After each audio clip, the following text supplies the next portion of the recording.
So I have my lovely friend Veeraj with me. We are great friends, not only in the fact that we never stop talking about things we're both absolutely fascinated in, but we have flown an aeroplane on over a couple of years together, a 550, a few years back. We got quite a few stories, and there are some particularly potent stories, I suppose, of our experiences, which we will jump into. But Veeraj is now in his mid-50s, like me, started flying probably similar to me, late 20s. Started off as an optometrist, didn't you, Veeraj? Give us a little bit of a history of your career. Yeah, hey Ben. Because I enjoyed biology, I ended up choosing optometry. Story of my life really is that I'd never really had any experience of anything I've applied for in my life, including optometry. I'd never been to an optician's before, but I thought, oh, this sounds better than being a doctor or a pharmacist, where you're counting pills, or a dentist looking into mouths all day, which didn't really appeal to me. And I thought a doctor would be too much of a responsible position, life in your hands and all that kind of stuff. And so I was accepted on two different courses, and I chose Aston in Birmingham. So I ended up being an optometrist. And when I went back to British Airways afterwards, after getting my degree, and wrote to them, they came back to me and said, oh no, we're taking younger guys as, direct entry cadets and that kind of thing. Not direct entry, but cadets coming in. So the goalposts were moved behind me. And it was a bit too late for that. So I carried on and became an optometrist, got my professional qualification. And I was working in the high street as a full-time optometrist in Bristol. I was living in Gloucester. And although I enjoyed the course fully, the reality of work with the commercial pressures and so on and so forth was not something that I enjoyed. I enjoyed seeing the patients and wanting to give them my time and effort and energies, but you always had practice managers, time restraints, so you couldn't really give your all to the patients. And so I wasn't too happy with that. And the commute, the 9 to 5, or actually more than that, 9 to 6 days a week, the rat race. I wasn't a happy chappy. And bless her, my mum could see that. And so she said to me, why don't you do what your heart tells you, what you wanted to do before? And I said, yeah, but, Mum, this is, well-paid job. And she said, yeah, but you're not happy. And I said, no, I'm not. So bless her, she encouraged me, and she was like, if you like, my, somebody to talk to that told me, to, wake up, take up, take the wool from your eyes and actually do what you need to do. Excuse me. So I ended up going to my bank manager, asking for a huge loan. And he looked at me at my details. Yes, you're an optometrist, not a problem. What do you want it for? It's a personal loan. Okay, no problem. Gave me the money. And then I quit my job, which I'm sure he wouldn't have given me the money if he'd known I was going to do that. And I went to the States on the self-improver aviation schools that they had out there at the time. It was more of a money-making thing for the Yanks, really. But as you know, yes, so many European guys went out there to get their aviation, the FAA commercial license. Hell of a lot cheaper. Exactly. That's why I did it, because it was a hell of a lot cheaper. And, that's what I did. Spent on it was the J1 visa. So I spent 18 months out there. After getting through their course, then you became the instructor to instruct the others as well. So it was that, as you know, the mince factory where you come in one end and come out the other. Go through the churn. Yeah. And you had your lucky break from there was, like me, citations. There's quite a lot of similarities here. So you got your first job as a citation. I was more of a gear up boy. I didn't really fly so much, although I got the type rating on the citation. It wasn't really a structured course as such or anything like that. It was just, very different in those days, wasn't it? 20 odd years oh, ago. yeah. I remember that. Yeah, now it has to all be through the ATO. It can't be in the aeroplane itself. Yeah. I think various incidents happened which got the attentions of the authorities and realized that wasn't very safe. We are so much more structured here now. So I started on the Citation Bravo as well, and then I went on to flying Learjets, and you went on. What did you go on to after that? And then how did you get into the Gulfstream world? Yeah, so I was at flight safety for just over probably about a year and a half. But then one of the guys who I was flying with in Oxford in the charter company, he had become deputy chief pilot of TAG Aviation in the UK. And he wanted the old crew, the good guys, to come back and work in his realm, if you like. Mm-hmm. So he kept telling me, he said, "Veeraj, come and work for me. You still got your medical. Come and work. I've got a 550 operation ready for you. It's in Moscow." And stupidly, I turned it down a couple of times until finally he made me aware. He took the wool from my eyes and said, "Veeraj, this is a 550, a Gulfstream 5. Do you know what that is?" "Yes." "Moscow is not a bad place. You need to come on this operation." So finally, the light was there, clicked in my head, and off I went and started flying the Gulfstream 550 in Moscow for 11 years for Russian Railways. And that's where we linked up, because I was working in Kazakhstan at the time, and we happened to both lose our jobs pretty much at the same time, didn't we? And then we were both in limbo, but TAG were very good to us. Some great guys there who've sadly moved on. Yeah. And they hooked us up. We ended up flying together, didn't we? We used our FAA licenses to fly 550, 650 for American-based organisation that had a contract with the UK guys as well. And we spent a couple of years together in Tokyo having a great time. Yeah. But for me, it was having lost that job in Kazakhstan. I was there for 6.5 years, slightly less than you, but it was quite a moment. You think, oh, okay, that's where your confidence and mindset gets tested. Thinking, right, I was actually kicked out of the operation by the owner, but not from TAG itself. So they backed me, which was lovely. And I know that for you, I think the operation came to a halt. But then you start questioning yourself, thinking, oh gosh, maybe I'm not quite the person that people want when you come up against that situation. And I know that you had your battles with the team that you were with on that, and you struggled to get your upgrade. So tell us a little bit about that, how that affected your confidence and what kind of mindset you got to push through that hard stage in your career. Most people would say the same thing. There's more than one way to fly an aircraft safely, and as long as you're not being unsafe, you shouldn't be held down. And there was a lot of undermining of my confidence that went on for a good period of time, and it took me from a level of being, reasonably confident to being, not confident with myself and actually questioning myself. Am I good enough? This guy is giving me, telling me I'm not good enough or giving me a hard time all the time. And it wasn't just me. There was another guy, another first officer, a friend of mine, who had similar experience with this gentleman. But he was a bit more aggressive and forceful, and managed to take things further with TAG management. So that seemed to work. But in my case, because my nature is a bit different, I kind of just sat back into it and just went along trying to make everybody happy and trying to get to that level of, I'll become a clone of you if I can, but that's the wrong thing to do.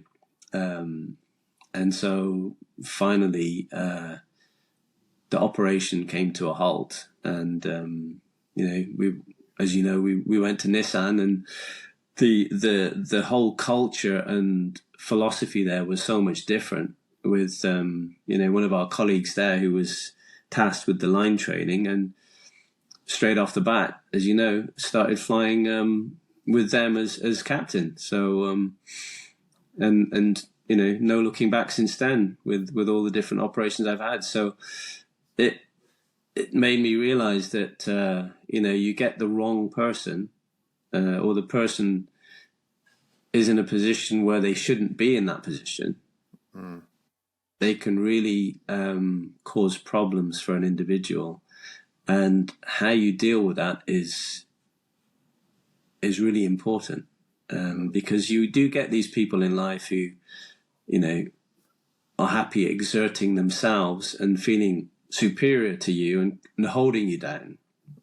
Many people, and I think many of those kind of people, it's because they have a lack of their own self-confidence and an insecurity for themselves that they do that. Because the best instructors and trainers that I've flown with, they are so chilled and relaxed and know how to get the best out of you rather than undermining you and holding you down. So I think you're absolutely bang on. At the end of the day, it's capacity. If you're confident, self-assured, and you have self-belief, then you have so much more capacity to understand what's going on around you. We talk in our industry about situational awareness, spatial awareness, knowing where we are at any particular point in space, in time. Of course, we've got to know a lot of things that are going on. We've got to consider our aeroplane, or the technical side of that. We've got to consider the mountains outside. We've got to consider the weather conditions. We've got to consider where the other traffic are, listening to air traffic speak with the pilots on those aeroplanes. And of course, if we're not confident, then we're going to miss all those signals, particularly from the people who are sitting next to us. Then we're going to be, this is what I think is that, yeah, I've been in that situation when I've been screamed at by underconfident captains, seniors, who are just struggling to keep up. So, of course, as soon as you come across as relaxed and perhaps knowing a little bit more, even though you're junior, it can create create that emotional hijack in the person sitting next to you. And it's trying to work out from your junior stage, from my junior stage, is how to soothe the other person, not go up against them and call them every name under the sun, because that just won't achieve anything at all. We've got to try and be emotionally understanding of the situation, about how we're being affected, as well as what we can do to gain the trust of the person next to us, because that underconfident person doesn't really trust themselves, and anything around that doesn't immediately verify them as doing the right thing is going to be somebody who can't be trusted either. And so everybody loses out, don't they? And we sit in that seat next to each other. We did those night flights for 11, 12 hours from Tokyo to Paris, often in the middle of the night. Often there was three of us up the front there, plus the flight attendant. It was very claustrophobic. It can be very claustrophobic. And if you're dealing with people that you don't quite get on with, people who are trying to protect themselves, trying to guard themselves, it can be extremely difficult. So, I mean, what would you, if you now that you're a little bit more, I would say, mature and understanding of those situations, what would you have said to yourself 15 years ago when that was happening, when you were being held back? Because it was a long time you were held back for. Yeah, absolutely. I think I would have told myself to actually go and speak to somebody, to speak to the management, to get some advice on how to bring this gentleman, or change the actual person who was doing my training. But from my own person, if I could go back and talk to myself, it's a tough one, actually, because my nature is that I'm a little bit easygoing. How can I put it? I don't like to rock the boat. Yeah. I like to make the operation work, and I like to try and keep people on board. Not have a toxic, or try and not to increase the toxicity of an environment, which maybe is the wrong thing to do when you know you are being undermined and undervalued, and you know when it's an unfair situation, you shouldn't accept that. No. And I was accepting these kind of nonsense, you know, treatments. Whereas really, I should have stood up for myself more. I think that's what it is. You should stand up for yourself more. So perhaps been a little bit more assertive in the situation. Yes, yeah. Absolutely. Yeah. I was a bit too laissez-faire, you know. Just hoping that it would come right. I think that's the thing, though. You pointed out that you would have gone to ask somebody for their support. And I think this is the classic thing for us males, particularly, is that we can't ask for help. We've got to come up with a solution and fix the problem ourselves. We're the fixers. This is what we've been bred to do. Yeah. I know certainly in my younger years, I felt that little bit of shame for going out and asking for help. But I realise now how utterly ridiculous that is, because we're all here to support each other. And we have had hours and hours of discussion in the middle of the night over Siberia, talking about spirituality and how we are all connected to each other in everything we do. And certainly we've had a few years even since then, and I become stronger in my spiritual understanding, and that we need to be part of something much bigger than ourselves. You do as well. But again, how do we can't change. So that captain that you were flying with, is there any way of changing him other than setting an example? Because I find this with my kids. You've got a little chap now pointing the finger and saying you should do this and you should never work for them. It never works with anybody, does it? I think my my philosophy, which comes from my my background and my spirituality, the Hindu philosophy that I have through my family, is that I had to forgive the guy within myself, because his problems, his issues, if you like, are his problem, and it's only my own mental state that, if you like, allowed me to become upset. So we are, we're in control of our own bodies, if you like, our own. We're only responsible for ourselves. We can't control other people, but how we react to other people is all within ourselves. So we can react to somebody, angrily or whatever. But what we really should do is just think that they're in that situation. They're causing us, or seeming to cause us, a problem because they have an issue. And so in a way, it's like I have to feel sorry for that person, even though they seem to be causing me difficulty. I have to be the bigger person and say, well, actually, it's because you're going through a hard time that you're treating other people in a bad way. And so it's very difficult, but to try and get to that point of, it's his path and I have a different path. Yeah, absolutely. And again, that comes down to the basics, is the self-awareness of understanding how we're reacting to somebody else's behavior, what the triggers are, because at the end of the day, we are responsible for our own emotions. It's very easy to say, you're making me feel like this and you caused me to be upset. Even the other way around, you make me happy. You hear this in songs and in love sonnets all around since time began. It's actually nobody is making us feel anything. We are feeling that way, and there is a trigger. So we can automatically say, you're the problem, and I'm. By doing that, we're effectively thinking ourselves as a victim of something that is unfair, and it's just the way it is. This is the whole thing about spirituality, understanding that we are just beings. I love the whole idea. The way I reset myself when I feel as though I'm going down an emotional rabbit hole is to think, as the spiritualists say, we borrowed our body from the earth.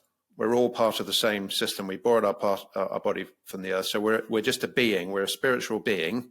Some people might find this a bit, this doesn't really make sense. This is all a bit too heavy for me. But it takes me out from myself, from my identity of thinking, well, I'm okay person. I haven't done, what have I done wrong here? What have I done wrong? Because I immediately note that I'm becoming a victim in that situation. But it's very hard, isn't it? We get, when you're sat next to, in that claustrophobic environment, our progression through the channels is being held back. It's extremely different. And we're hit different ways. I just wanted to, perhaps we could move on to that, to the big story, which is one of the biggest moments in my aviation career, as well as my own emotional personal life, was over the South China Sea years ago, 45,000 feet. We had taken off from Tokyo. Straight to Sumatra. Straight to Sumatra, exactly. Tokyo, night flight on the way down to Jakarta. We'd been looking at ways to get around the hurricane that was around that area for the last couple of days. We've done a lot of work, a lot of discussions with our operations department, working together really well as a team. Hour and a half, 2 hours into the flight, we got through all the dangerous part. Guys had been fed in the back, they were asleep. Our flight attendant was asleep. We were sat in the front. I went back for a cup of tea. You're in the left-hand seat. Got in the right-hand seat. No sooner had I strapped myself in, then massive turbulence out of nowhere. Something we'll never forget, right? No, absolutely. Yeah, weather radar didn't show us anything. The EVS didn't show us anything, which was very strange. And then all of a sudden, out of the blue, we were flipped. Well, not flipped, but the turbulence kicked out the autopilot. And I just remember that we went into that mode, which is down to our training.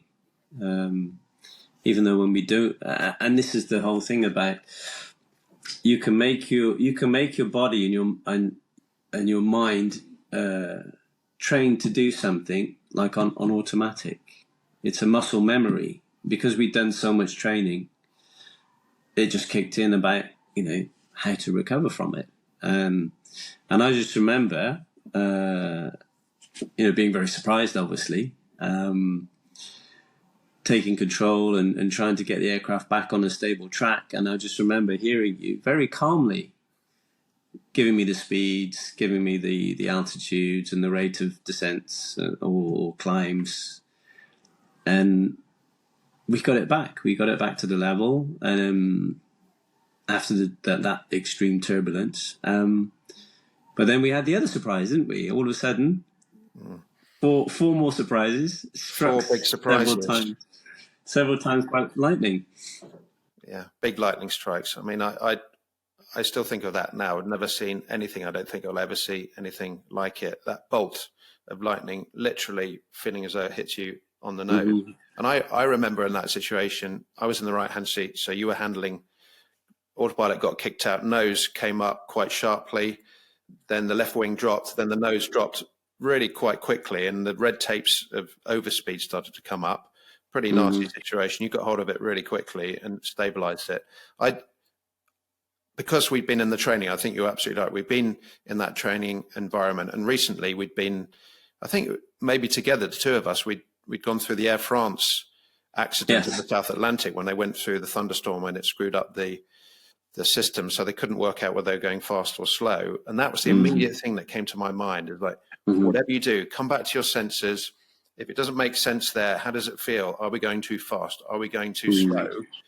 And I really nailed it in. And if it wasn't for having been in that simulator, having gone through the situation that those poor souls didn't survive from, then if we'd been in that situation, wouldn't I have been able to deal with it? Who knows? I'm definitely not the hero pilot that thinks I can handle anything. You just don't know in that situation. But what I do remember is the feeling of my emotions at the time, how it was hitting me. I remember my heart rate racing up. I remember my breathing really shallow out. I remember that everything becomes colorless in a way. It's almost just like everything is just a gray picture. And you're going into that emergency mode thinking this actually could be my number, but also knowing that we had the advantage of that training. And I think this is a really good example for any of us, is we've got to read the manuals, we've got to try things, but we also have to have faith in ourselves that when we're in the line of fire, the line of those lightning strikes, that we can push through. We can push through. Yeah, absolutely. We're a product of our training, but we also are a product of our own personal experiences and the mental state, the mental capacity to deal with these things. So yeah, I mean, can you remember how you felt at the time? Can you remember what was happening in your body? I remember it was a surprise, but I remember I didn't feel fatalistic, and I think that's because of my background and all the rest of it. Because, you know, although I don't want to perish, I'm not afraid of perishing. And so, yes, the thought flickered through my mind is that it's almost like I had the confidence, or not the confidence, the belief that everything would be all right. And so, in a way, that it was so quick, wasn't it, Ben? It was such an intense, situation, and so quick that I remember the surprise factor, the startle factor, for sure, and also a little bit of, you could say fear. A little bit of fear was there, but as you said, we just kicked into doing what we had to do, almost like automatically. And it's only afterwards that we, when the autopilot's back in, when we're cruising, that we can reflect on these things. It was, oh my God, okay. That's when you really start to assess the situation that you've just been through, and thank the stars that we're still there, and that the aircraft is such a great machine that it keeps going. It was funny, wasn't it? Because all the passengers were quite happy about the excitement of it all. I know. Well, some of the, being a slightly different culture, there was that uncertainty about actually talking to us. But one guy did. I think he was quite charged about that. But having studied the physiology and understanding a bit about the brain there, I know what was happening in my situation there. The fear is a good thing. Fear is a good thing. It basically, our fight and fly system, the sympathetic nervous system, kicks in to say, you got to do something pretty damn quick. I'm going to shut everything else down in your body and your mind that you don't need in this particular circumstance, either to run away, fight the situation, or perhaps freeze and listen to what else is going on. Of course, we weren't in that. We couldn't turn around effectively and go back. We had to keep going on. We couldn't fight the situation. We just had to take it second by second. But I think understanding that you have that limbic system, that sympathetic nervous system in the back there kicking in immediately, we need to add that sophisticated part, the neocortex, in the front. And that's the bit that we developed through the simulator training and our own emotional responses. Your Hindu faith, your spiritual faith, likewise for me, I don't have a specific religion that I follow, but I have the spiritual understanding. And that's the sophisticated bit, knowing at what point what is real in terms of fear at the back. Yes, that was a real life potential fatal situation, but we managed to get ourselves in the groove. And I remember, I think this is a great metaphor for me, I think about this a lot, is that you can plan like we did for 2 days beforehand about how we best avoided this situation. We knew that there was still a risk. We did what we could to minimize that risk. And just at the classic time, 5:30 in the morning, when your circadian rhythm is at its lowest, thinking everything's over, then boom, absolutely from nowhere. And it wasn't only just the turbulence. I was thinking, hey, let's just get through this. We're going to be fine. And then suddenly, boom, those four bolts of lightning. And I think of those lights of strikes of lightning as your fear, doubt, uncertainty, insecurities that come from nowhere, however much practice and planning we can do. But what on the other side, for me, what do you remember about when we came out of that, the view over the Indonesian islands? It was amazing, wasn't it? Unbelievable. That sunrise, just extraordinary. What an incredible metaphor. So the idea you were saying, talking about that you didn't feel fatalistic. And did I feel fatalistic? I thought, well, this could be my number if I don't kick my training in and really work this one through. But we had our mind on that destination. That was our job to do. And I think that's the same for all of us in life. If we've set ourselves a goal, we've set ourselves a destination that we want to get to, we've got to be able to believe in ourselves to get through those incredibly difficult thunderstorms, turbulences, lightning strikes. We will always see that beautiful sunrise on the other side. And we got on the ground, didn't we? We spent a week there whilst we had the aeroplane patched up. And then we had that mega trip going the other way around the world to get to maintenance in America. We did, back to Dallas via it was Jakarta to Guam, Hawaii, and back to Dallas. Hawaii. Yeah. Under special license. Yes. Nose crossing cone. fuel. Yeah, nose cone completely replaced, radar completely replaced. Mm-hmm. Yeah. Interesting one, wasn't it? So, I mean, it was indeed. What in terms of, we talked about this before, but what do you get out of that in terms of our relationship? And I mean, as I said to you, I just remember, as you say, the senses are heightened in a focused fashion. So I just remember you very, very calmly, and I thought, wow, this is good at the time, because all I could hear was you were giving me the speeds, the altitude readouts and the trends, which I thought was the performance between us. The crew resource that we had together was just, I thought, top notch. And again, that's the muscle. We have a muscle memory because of the training that we've had, and I think, if you want to achieve something in life, even though you may not like it at the time, if you train your mind in a certain way and create the new neural pathway that may not have been there in the past, that will kick in when you need it. So it's all, I think from our aviation perspective, the whole doing the CRM, the training, it gives us that ability to deal with situations without actually thinking about it, because we didn't think about it. We just did it. There was no time to think about it. We just had to do it. We did. I would add to that, though, is that we have CRM, crew resource management, human factors, however we like to describe it. But how many times have you been in those courses once a year, and people are sitting there with their arms across saying, this is a whole waste of time, this is all namby-pamby stuff, we don't want to talk about that.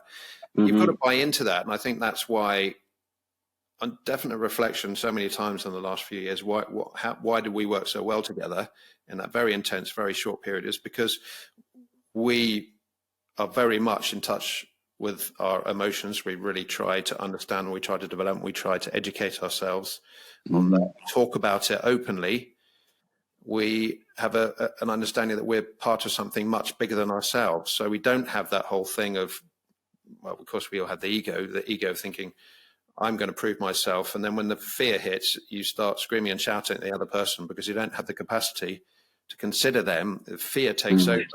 But that's what I was really proud of both of us in that situation, is that you grabbed hold of those controls really quick, got ourselves back into it. I kicked into gear. We worked so well as a team, and I put that down to our advanced level, I would say, of emotional and spiritual understanding. Absolutely. So I would always encourage everybody. I'd say this to my kids now.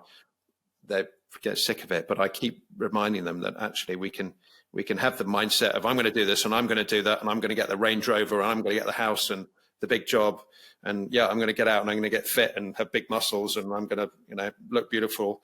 But actually, really, you've got to have those, but you've got to have the emotional and the spiritual side in there, because otherwise we don't have peace in life to be able to deal with things. And what was the one word? I remember we had lunch a few years ago, and the one word that you mentioned that we got out of that. Do you remember that one word? Brothers. Yeah, you said brotherhood, and that's a male. That could be a male thing, but it's connection. But the connection. Yeah, absolutely. Yeah. And it's that thing that we've talked about, many times when we were flying along, about how everyone, is connected, and it's if we realize that more, or if people realize that more, then hopefully things would be better. Agree. agree. I so agree with that. And I think we watch these fairy tales when we were a kid of Prince Charming coming across the world to save poor old Cinderella, who's at the mercy of a horrible, malevolent force. Mm. Prince Charming saves Cinderella, but then the movie ends up riding in the sunset and looking great, but they haven't got hit by turbulence and struck by lightning. And what do you deal with that then? Well, of course, if you haven't worked out things on a much more spiritual level, then the cracks are going to split them apart. So I think if I was with somebody different, it might have been a bit different. And actually, we've been talking about with one of the guys that we were effectively contractors on that operation with the Americans, and we were flying with an experienced, underconfident first officer who hadn't been outside the United States, and we flew all the way over to Tokyo, and he was really struggling. He was really struggling, wasn't it? Do you remember that? Yeah, absolutely. The guy had never flown out of the States, as you said before, just domestic flights. But it's a different ball game when you're on the international flights. So, not unexpectedly, he's going to have to, he had to learn some new things, because it's a new experience. But unfortunately, he was beating up on himself quite a lot.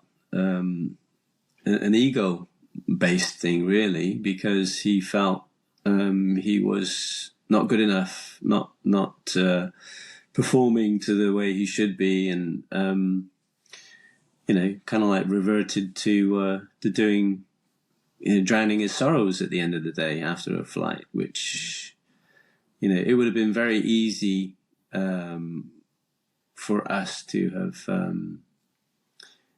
said, hey, this is not the kind of person that is suited for the job, for the position.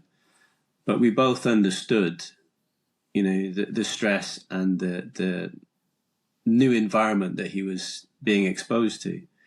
And I think because of our compassion and understanding of what he was going through, it was something that we could work with. We could just make him, and we did, give him the confidence, the support, the knowledge that we had of the international flight scenarios, to pass on that information and knowledge to him in a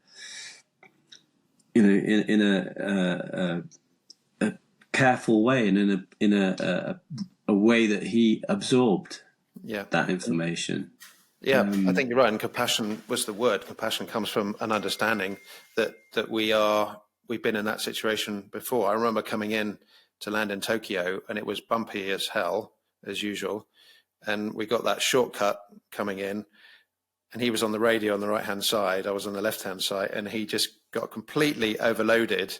And I laughed. I mean, it sounds a bit insensitive, but I laughed. And we talked about it afterwards. And I said, listen, I'm sorry if I came across as a bit dismissive of you. I laughed because I know exactly how you felt. I've been in that situation before. And I tried to explain to him very quickly afterwards, listen, mate, I'm laughing because I know how it feels.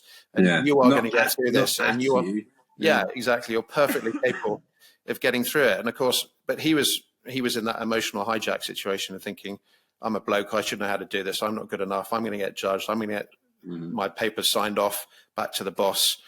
He was flying with two Brits. He was an American guy. Of course, there's that cultural element there as well. I mean, I totally understand that situation. And even when we got to the hotel, we could both tell that he was just completely absorbed, hijacked by that situation. And he had to just go off and debrief. But I think the fact that we did demonstrate the fact that we understood, and it was good enough. Everything was good enough. Everything that anybody does, in my mind, is good enough in that particular moment. It's like, how do we understand that things didn't go quite well, and we'll push it forward? But the classic male thing, I think, this is why I'd love to undo this in the next generation, my son, is, we know better. We're the heroes. We can achieve this, and you're not good enough. And all you end up doing is keeping everybody down on that lower level, like you talked about when you got held back on your 550 upgrade situation in Russia. I think we have to understand that everybody is vulnerable face up to the emotions that, yes, there's uncertainty, there's doubt, there's insecurity there, but that's normal for every single one of us. When we've had the advantage of having the experience, reflecting, going through, and get ourselves back down in that safety spot, back down on the runway, get the maintenance done on ourselves, talk to the right people, do some self-reflection, read some books, do some meditation, we can get back up in the air and we can support other people behind us. I think this Absolutely. is what it is a responsibility for us to understand our emotions so that we can benefit humanity as a whole. Yeah, absolutely agree with that. Mm-hmm. Yeah, interesting one, isn't it? Mm-hmm. Well, mate, I think we've been going on for a while. It's a great. I mean, as you know, we can talk about this for hours and hours and hours. And as definitely coming back. Yes, exactly. You're definitely coming back on the podcast some other time. We can talk about a few of our other stories as well. Sure. Well, thanks, Ben. Appreciate it, mate. Okay, you need to go and get rid of that. Get rid of that cough. Yeah, it's getting there. Yeah. Well, thanks, mate. Really appreciate it. And my pleasure. You take good care, and all the best with everything. Thanks very much. You're going to do well, and I'm very glad that you're trying to help out people with this business that you're doing. Thank you, and having your support means an awful lot for me. So let's do this together. All right, mate. Yeah. Talk to you soon. All right. Take care, mate. Bye-bye. Bye. Cheers. Bye.